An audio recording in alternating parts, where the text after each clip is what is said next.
목감기에 걸렸다면 기억해야 하는 음식 3가지. 목감기에 좋은 음식 3가지. 감기는 치료제가 없기 때문에 증상을 완화하는 것이 일반적이다. 목감기는 특히 불편하고 고통스러운 증상을 야기한다. 따라서 목감기에는 진통제와 증상 완화에 좋은 음식을 함께 먹어주면 도움이 될 수 있다. 다음은 목감기에 좋은 음식 3가지다. 첫 번째 음식은 생강이다. 생강은 항염작용과 항균작용이 있어 목감기 증상을 완화시키는 데 도움이 된다. 기침과 가래 억제 작용이 뛰어나며 생강차로 섭취하는 것이 바람직하다. 단, 당을 주의해야 한다. 두 번째 음식은 배다. 만성 기침과 가래 해소에 효과적이고 몸에 열을 내려준다. 배와 도라지를 중탕하면 더욱 좋다. 배와 도라지 중탕은 국물이 배껍질 밖으로 나오기 때문에 깨끗하게 세척해야 한다. 세 번째 음식은 미역이다. 미역에는 다량의 아연이 함유되어 있어 목 감기 증상을 완화시키는 데 도움이 된다. 따뜻한 미역국으로 섭취하는 것이 좋으며 너무 뜨거운 음식은 피해야 한다. 적절한 온도로 섭취하는 것이 중요하다.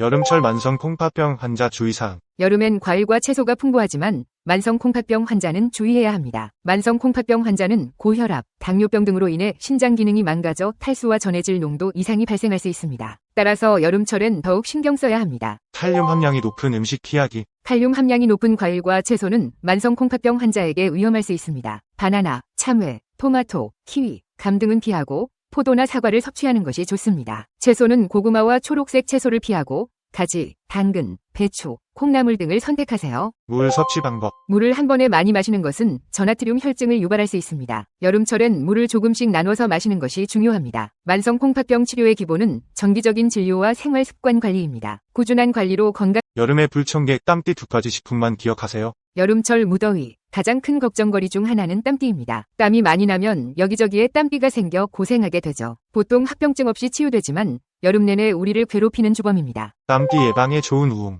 우엉은 소염과 해독 작용이 뛰어나죠. 우엉의 풍부한 탄닌 성분이 소염과 해독, 수렴 작용을 도와줍니다. 항염증 작용과 항알레르기 작용에도 도움이 됩니다. 땀띠가 있을 때 우엉을 먹거나 몸에 발라주면 피부 모공과 피지선을 축소시키고 가려움을 완화시켜줍니다. 우엉차로 마셔도 좋고 뿌리나 잎을 물에 진하게 삶아 목욕 후에 몸에 발라줘도 효과가 있습니다. 몸에 열을 내려주는 녹두. 땀띠를 없애는 다른 방법은 몸에 열을 내려주는 것입니다. 녹두는 대표적으로 열을 내려주어 땀띠 예방에 좋습니다. 옛날에도 열이 나는 아이들에게 녹두죽을 쑤어 열을 내려주곤 했다고 합니다. 녹두를 고를 때는 나달이 고르고 노란빛이 나는 것을 선택하세요. 녹두를 곱게 갈아 파우더처럼 만든 뒤 땀띠가 많이 난 곳에 뿌려주면 좋습니다. 불면증에 좋은 수면, 유도 음식 소개. 첫 번째는 닭고기와 연어입니다. 이들 음식에는 트립토판이라는 아미노산이 풍부한데 이는 세로토닌과 멜라토닌을 생성하는 데 도움을 줍니다. 멜라토닌은 밤에 분비되어 수면을 유도합니다. 채식주의자라면 견과류와 씨앗에서도 트립토판을 얻을 수 있습니다. 다음은 바나나입니다. 바나나는 마그네슘이 풍부해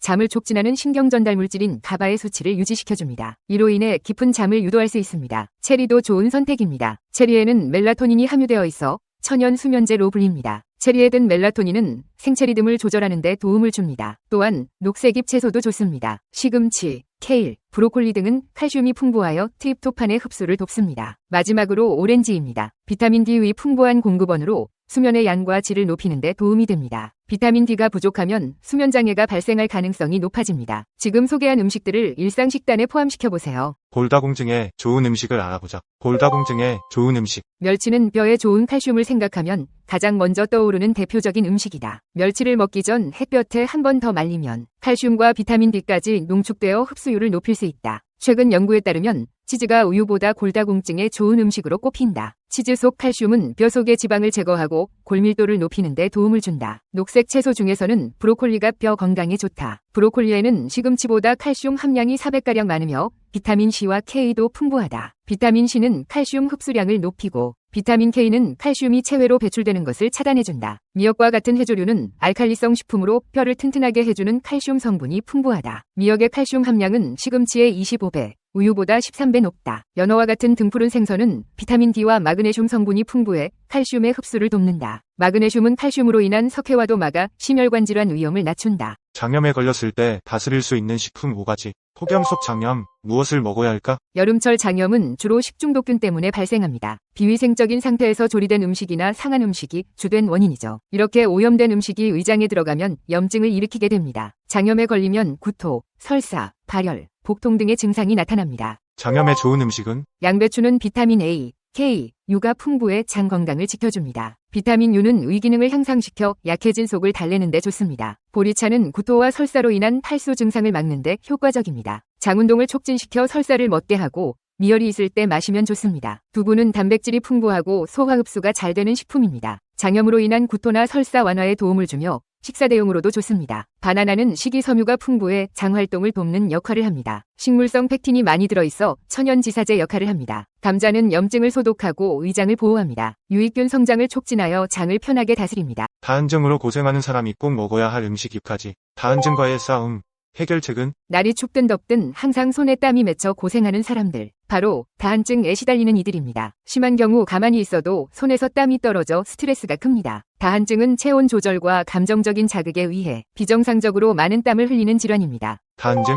어떻게 대처할까요? 체온이 올라가면 땀을 분비하고 체온을 감소시킵니다. 신체 일부에 국소적으로 나타나거나 전신에 걸쳐 일어날 수도 있습니다. 손바닥, 발바닥, 팔다리 접히는 부분, 겨드랑이 등에 주로 나타납니다. 다한증을 위한 추천 음식들. 포도는 수분을 많이 함유해 체온 조절과 땀 조절에 효과적입니다. 우유에 들어있는 칼슘은 온도 조절을 통해 땀 증상을 줄여줍니다. 홍삼은 혈액순환에 효과적이며 신진대사를 촉진합니다. 오이는 이뇨작용을 도와 효과적이며 체온 감소 효과도 있습니다. 연근은 땀 분비를 막아주고 비타민C가 긴장감을 해소해줍니다. 토마토 주스는 갈증 해소와 체온 조절에 효과적입니다. 방광에 좋은 식품에 대해 알아보자. 방광 건강에 좋은 음식들. 방광은 소변의 저장과 배출을 담당하는 속이 빈 주머니 같은 근육기관이다. 이런 방광 건강이 나빠지면 다양한 질환이 발생할 수 있다. 우리가 자주 먹는 음식 중에는 방광을 자극하는 것도 있고 진정시키는 것도 있다. 감자와 고구마는 방광 친화적인 식품으로 꼽힌다. 특히 기온이 떨어질 때 더 좋은 효과를 발휘한다. 배는 섬유질이 풍부하며 칼로리가 낮아 비만인 사람에게도 좋다. 배는 자극적이지 않고 섬유질과 각종 영양소가 풍부해 방광에 좋은 식품으로 꼽힌다. 단백질과 각종 영양소가 함유된 달걀은 방광에 거의 부담을 주지 않는 식품 중 하나로 꼽힌다. 바나나는 연중 쉽게 구할 수 있으며